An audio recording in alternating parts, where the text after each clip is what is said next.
I know the question that you really want to know is, do you feel like you deserved the ice cream? Did you earn it? And as you can see, I do believe I earned the ice cream. That's so good. Worth it. The pain is worth it. You gotta do whatever it takes to get the ice cream. I'm telling you guys. Alright, so I apologize a little bit if my chewing sounds on the ice cream got a little bit loud and disgusting, but I really wanted you to kind of be involved in the experience of how glorious that ice cream tasted, and I'm not sorry. I'm not sorry! Guys, I don't care if you got grossed out on the ice cream. It was delicious, it was just what I needed, and now I'm in a good mood. Ice cream just does that. Ice cream makes you feel good about yourself. You just get happy. It's cold, it's sugary, it's sweet. Go get some ice cream. If you're having a bad day, go get some ice cream. De-stress a little bit.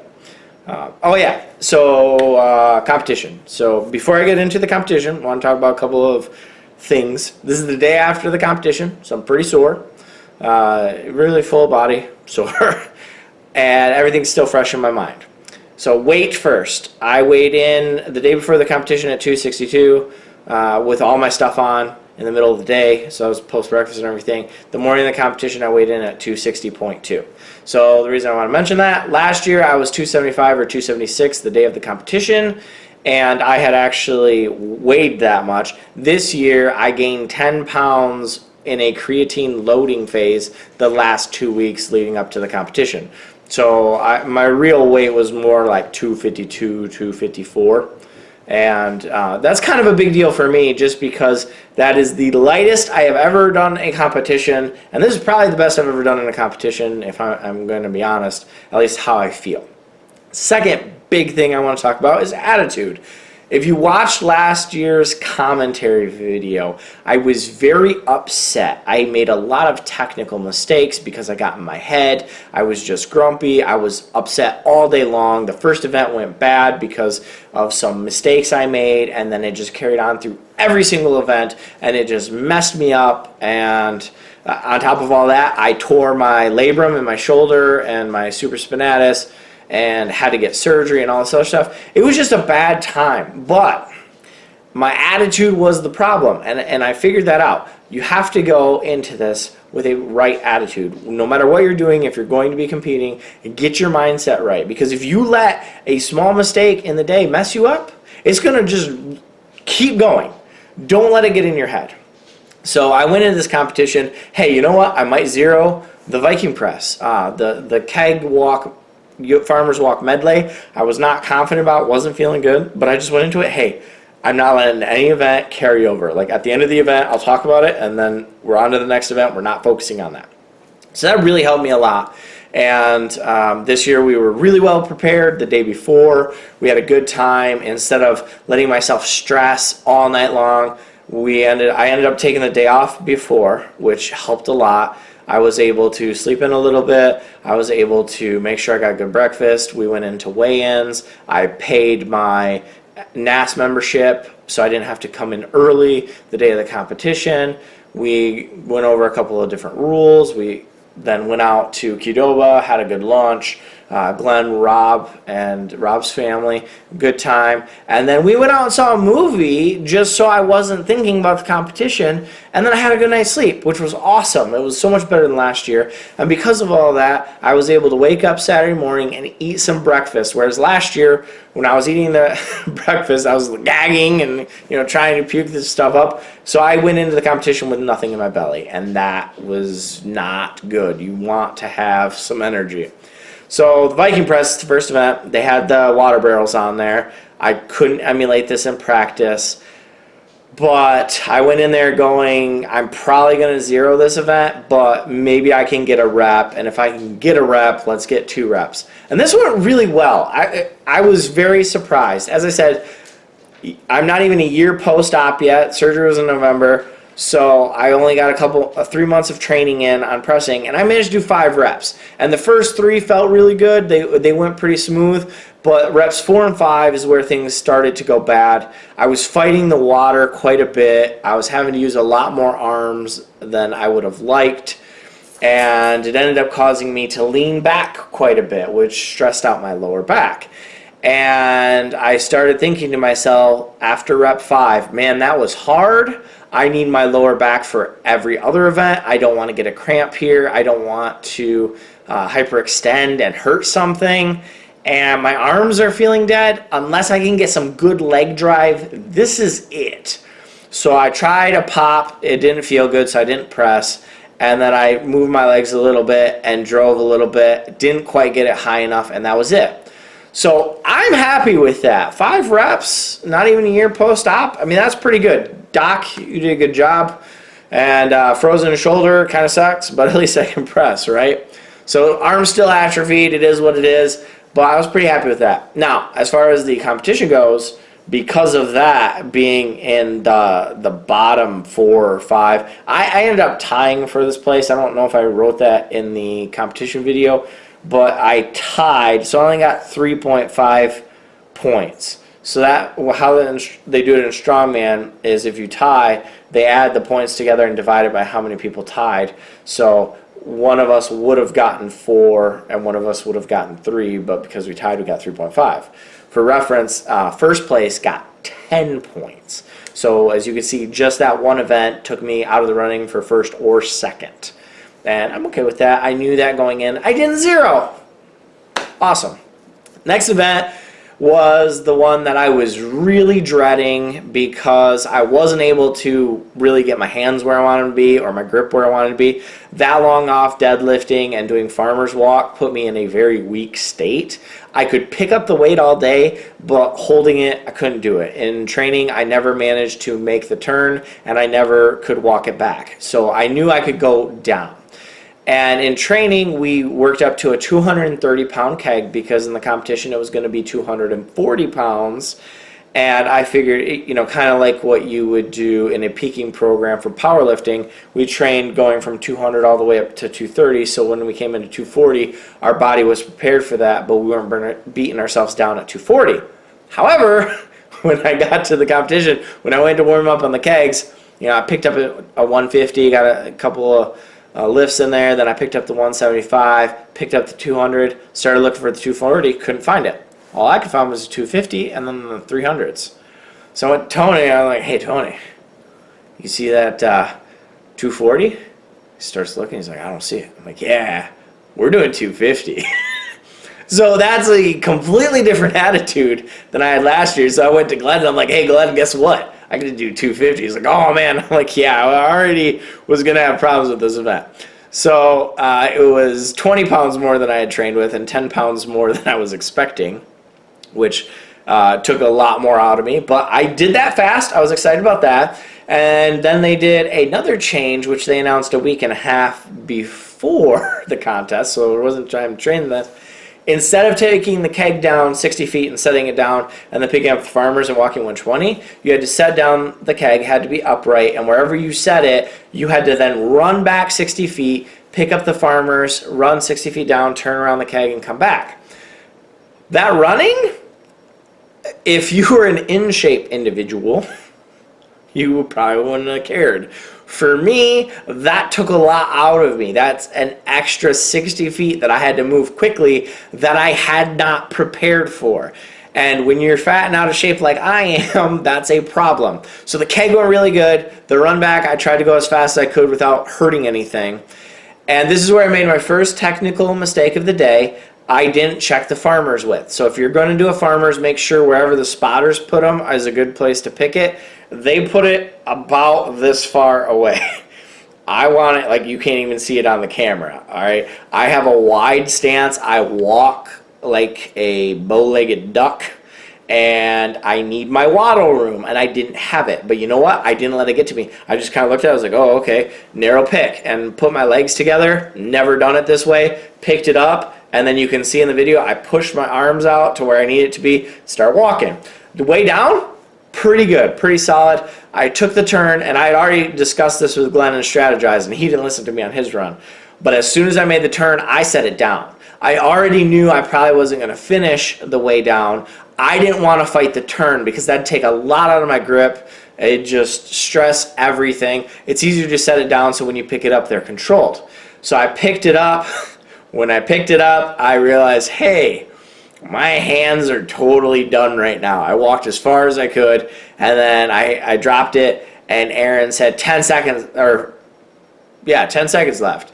And I picked it up, and it was just every step counts. Walked as far as I could, dropped it, and that extra pick there ended up getting me third place in an event that I thought I was going to be at the bottom of the pack. So that felt really good. I'm not super ecstatic that I didn't finish, but I didn't zero, and it was heavier than I trained for, and I had fun doing it. So those are all pluses, and my hands didn't get tore up. See? All my calluses are still there. Everything looks good. That's all you can ask for on a farmer's medley. So at this point, the day is going pretty good. We start energizing up, and we get to the keg toss. Now, this event is where I'm pretty sure my labrum actually tore. I had a bone spur that had developed at some point, and I was getting pain when we were practicing, just that, rapid acceleration, that force going through that. The bone spur was just ripping. And in the competition last year, it was supposed to be 20-20, 25-25, 30-30 on the kegs. So we trained with a 27 and figured that'd be good for all of them. However, it ended up being 20-20, 25-25, 30-40. And that 40-pound jump is I threw it way too many times, and it really messed me up, and I shouldn't have done it, and I was complaining about it. This year, I expected that last keg, that's going to be 40 pounds. And I had discussed it with everybody. I'm like, hey, this is what I'm going to do. I'm not going to hurt my shoulder on this. I'm going to give it one good toss. If it goes over, great. If it hits and it would have gone over, but I need to take a step forward or a step back, I will throw it again, but I'm going to listen to my spotters to see what they say. If neither of those two situations happen, I'm not throwing it again. It can sit there. I don't care. So I went first 5, feeling great, and I got to the last keg, and this is what's going through my mind. I pick it up, and I go, oh, man, that is heavy. I lift it up a little bit to begin my sway here, and I'm just going, there is no way this is going over. I get it down in between my knees, and I'm like, okay, just give it all you got, because who cares? It's not going over. And came back, and I threw it, and I kind of looked back a little bit just to make sure it kind of didn't hit me, and I wanted to see how high I got it because it wasn't going over. And all of a sudden, Brooke and Glenn and Tony, they're all yelling good. And I'm like, it doesn't register.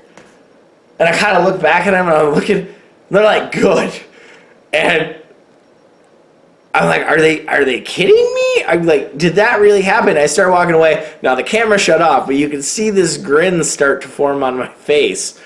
I was grinning like an idiot because that was the most unexpected thing that happened all day. I got it over. I got second in this event, and it just blew my mind. I'm like, what? Wait, what? That went over? Like that moment alone, that feeling of I just had no faith in myself whatsoever that was going to happen, and it did.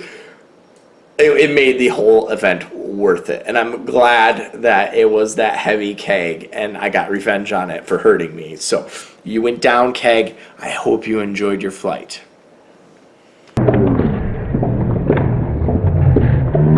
The deadlift was an interesting event. I got to go last, so I saw how many reps everybody else was doing, and a lot of people pushed hard. Tony just rocked this event. He's like, I'm going to do 5. I'm like, no, you got to do more. And he did more. He did way more. And the most I had ever done in training was 5 or 6 with this weight. And with a higher pick height, I had managed to do 8 reps, but a higher pick height made it easier. When I got to the car, and it's that low pick, and I felt it, I was like, oh man, I don't know how many more than those I can do, and I needed to do over 12 to really kind of be up there. And I just gave it everything I had. This event, was the first time that I really managed to do better in an event than I did in training. So that was cool. Like I actually managed to step it up and I gave it everything I got. I mean, you can see I'm just struggling. After 6, and my mind was just like, pull again. And my head just started getting red. All this pressure's building up. I'm just throbbing here. And I gave it everything I had. And when he said, 10 seconds left, I just couldn't do it. I had no idea what rep I was on, but I knew I wasn't going to pass 12. And nobody else had done enough reps to challenge whatever I had done. Whether I had done 8, 9, 10, I didn't know what I was on. They couldn't do that. And I just thought, I can't do another rep without bursting something in my brain. I mean, at this point, I developed a massive headache and just started taking those anti-inflammatories and ibuprofen, like, get that blood out of there, just trying to relax. Wife gave me a nice head massage. But that was awesome to really push myself that hard. Now, as to how our apparatus worked, honestly, it trained the motion arm perfect. That was exactly what it felt like, so I got a good setup. I didn't have to really play around with my feet a whole lot. Everything felt good. The bad thing about our apparatus is the weight didn't start at the bottom, and that's what we need to change. The weight at the top felt the same, but the weight on the bottom of the car was significantly heavier, and that's because this year they actually had a jack with a weight on it to weigh at the bottom. So it was 550 pounds at the bottom, where on most years they're like, oh, it feels like 550. It's kind of guesstimate. So it's always been lighter. Every other year it's been lighter. I can vouch for that. This year it was actually like 550. It was 550. And that bottom took a lot out of me that we hadn't trained. So I had to push a lot harder on the first 3 inches of the movement. So next year, if we have the same event, we need to load up the bar more and less weight on the back. So instead of having Glenn sit on it, we'll just put the tire and put more plates up front. Other than that, I mean, the setup really trained us good. Okay, so the last event was Atlas Stones. And I'm going to tell you a really quick funny story, even though certain people told me it's not worth telling because a lot of people got mad at me. So they made a misload before the stones started, and the announcer, Aaron, said, hey, all right, here's heavyweight novice. They're going to be doing stones 175, 200, and then 240. And I started yelling. I'm like, hey, man, that's not the weight. And he kind of looks at me, so I walk over, like in front of the entire spectators and all of the competitors, and they're getting ready to go. And I go up to him like, you making it lighter? He said, no, I never make anything lighter. So that's what I thought. I thought maybe you were getting heat stroke or something. Weights are 200, 220, 240. And so they pull out the sheet and they're like, yep, sure enough. And he's like, I'm sorry, we are doing 200, 220, 240. I walk back over. Tony's like, what are you doing, Christian? And all these competitors are looking at me. They're giving me the dirty eye. I'm like, man, dude, I want to lift some real stones. I don't want to lift at 175. So I went into this event. I really wanted to do good. But I had trained the entire 3 months throwing the stone. So I just launched it, and it went quite a distance. However, a week and a half before the event, where we were already deloading, so there was no more retraining, they said, if you throw that stone, you get a 0, you are disqualified from that event. Oh shoot, there's nothing I can do about this at this point. I've trained that way, so I need to slow it down. I need to control it. So that's all I'm thinking about as I do the first stone, and I really wanted to go fast. The first stone, I get it over, and I kind of lift it up and kind of let it fly and push it down. It came way too close to the spotter, and I had already looked at how close he was standing to the bar. So as I got the 220 and came running in, I realized I got to slow this down. If I do that again, I might get disqualified. I went up, and 2 things happened. The first thing, I had not trained with a mat over top of the yoke. A mat is not slippery like metal is, so the stone did not slide or rotate at all, and there was tacky all over that mat, so it kind of stuck to it. My plan was to kind of throw it up there and get under and push it over, so there was no chance I was going to get called on it. But when I hit that mat, it didn't move, and I was bringing my hands down kind of slow, and it just fell right down. And kind of right there, I was like, oh no! But again, I didn't let it get in my head. I just grabbed it, threw it over, and oh, I gotta get that 240 fast. So I ran over there and I picked it up, and this time I just put my chest into the stone and grabbed the yoke, which is allowed, and pushed my chest into it so there was no chance it could fall.